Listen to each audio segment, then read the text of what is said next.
অবশেষে আমরা আইনতভাবে বিবাহ করেই ফেললাম। এখন আমরা আইনত স্বামী স্ত্রী, আমাদেরকে কেউ আর চাইলেও আলাদা করতে পারবে না। ফাইনালি আজ আমরা রেজিস্ট্রি ম্যারেজ করে নিলাম। কিভাবে আমরা কোর্ট ম্যারেজ করলাম সেই গল্পটাই আজকে তাহলে বলি। আজকে সকালবেলা ঘুম থেকে উঠে দেখি যে আমার বউ পূজা দেওয়ার জন্য ঠাকুর ঘরটা একটু মুছে নিচ্ছে। এতদিন তো আমি পূজা দিতে পারিনি, আজকে থেকে এই দায়িত্বটা সেই নিয়ে নিল। আমাদের ঠাকুর ঘরটাও খুব খারাপ হয়ে গেছে, দেওয়াল থেকে মাটি পড়ে যাচ্ছে, টিনগুলোর অবস্থাও খুব খারাপ। ঠাকুর ঘরের পাশাপাশি বাড়ির বাইরেটাও যত্নের অভাবে জঙ্গল এবং ঘাসে ভরে গেছে। সেটা দেখার পর আমি ঘাসগুলোতে বীজ দেওয়ার জন্য জেঠুদের বাড়ি থেকে বীজ দেওয়া মেশিনটা নিয়ে আসছি। নিয়ে আসার পর ড্রামটার ভিতর জল ঢুকিয়ে তারপর বিষের প্যাকেটটা ছিঁড়ে জলের সাথে মিক্স করে নিলাম। তারপর তোমাদের আদরের বোন মানে আমার বউ একটু লবণও দিয়ে দিল, কেননা লবণ দিলে ঘাসগুলো আরো তাড়াতাড়ি মারা যাবে। তারপর আমার বউ বলল যে বালতিটা দিয়ে জল ঢুকালে সেই বালতিটা একটু মেজে দাও। বউয়ের কথা শুনে আমি একটু বালতিটা মেজেও দিলাম। তারপর এক এক করে সব বালতিগুলোতে জল ভরিয়ে রাখলাম। আমাদের কলে বেশিক্ষণ জল থাকে না, জল দিয়ে জল বের করতে হয়, ওই জন্য একবার জল বের করলে বেশি করে জল ভরিয়ে রাখার চেষ্টা করি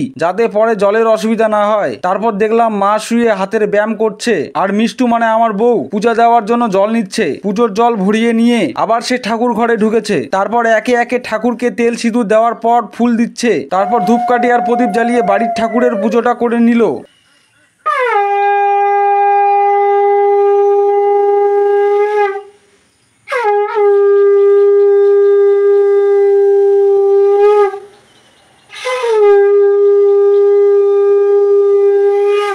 তারপর আমি ঘাসগুলোতে বীজ দিয়ে দিচ্ছি। মা অসুস্থ হওয়ার পর বাড়ি ঘরটার দিকে নজরই দেওয়া হয়নি, এতটা ঘাস জঙ্গল যে কিভাবে হয়ে গেছে খেয়ালই করিনি। এখন মিষ্টু আসার পর সবকিছু ধীরে ধীরে গুছিয়ে নিচ্ছি। আমার বীজ দেওয়া আর ওর পুজো দেওয়া হয়ে গেলে এবার একটু আমাদের খাবার বানাতে লেগে গেলাম। অনেকটাই বেলা হয়ে গেছে আর মাকেও খাওয়াতে হবে, তাই তাড়াতাড়ি এক তরকারি ভাত রান্না করতে লাগলাম। মিষ্টু ভাত বসিয়ে নিয়ে সাথে আলু আর পটলটাও কেটে নিয়েছে। আজকে আলু পটলের তরকারি রান্না করবে। সে রান্না করছিল তাই আমিও ওকে হেল্প করার জন্য মশলাগুলো বেটে দিচ্ছিলাম। মশলা বাটা শেষ হয়ে দেখি তার ভাত হয়ে গেছে। তারপর সে তরকারি রান্না শুরু করে দিয়েছে। তারপর তাড়াতাড়ি রেজিস্ট্রি অফিসে যাওয়ার জন্য দুইজন রেডি হচ্ছিলাম, আর আমি ওর শাড়ির কুচি ধরে দিচ্ছিলাম। ও শাড়ি ঠিক করছিল আর আমি এদিকে ডকুমেন্ট গুলো ব্যাগে রাখছি। মাকে খাওয়াতে হবে তাই ও মাকে খাওয়ানোর জন্য ভাত মেখে নিচ্ছে। ও মাকে খাইয়ে দিচ্ছে আর আমি ভাবছি এগুলো সত্যি না আমি স্বপ্ন দেখছি। আমি সবসময় ভাবতাম যে মেয়েকে আমি বিয়ে করব সে যেন আমার মায়ের বৌমা না হয়ে নিজের মেয়ে হয়ে আসে। হয়তো সে স্বপ্নটা নিজের চোখের সামনে সত্যি হতে দেখছি। মা আমাদের দিকে জিজ্ঞাসা চোখে তাকিয়েছিল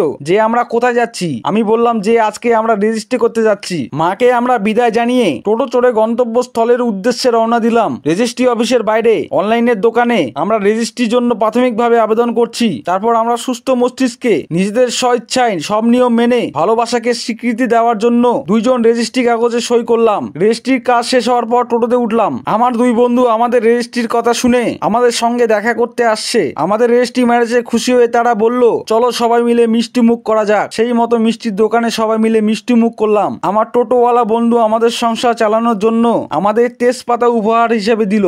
আমার বন্ধু বিয়ে করছে, আজকে রেজিস্ট্রি অফিস থেকে আসলাম পরে সংসার গুছাই দেওয়ার জন্য।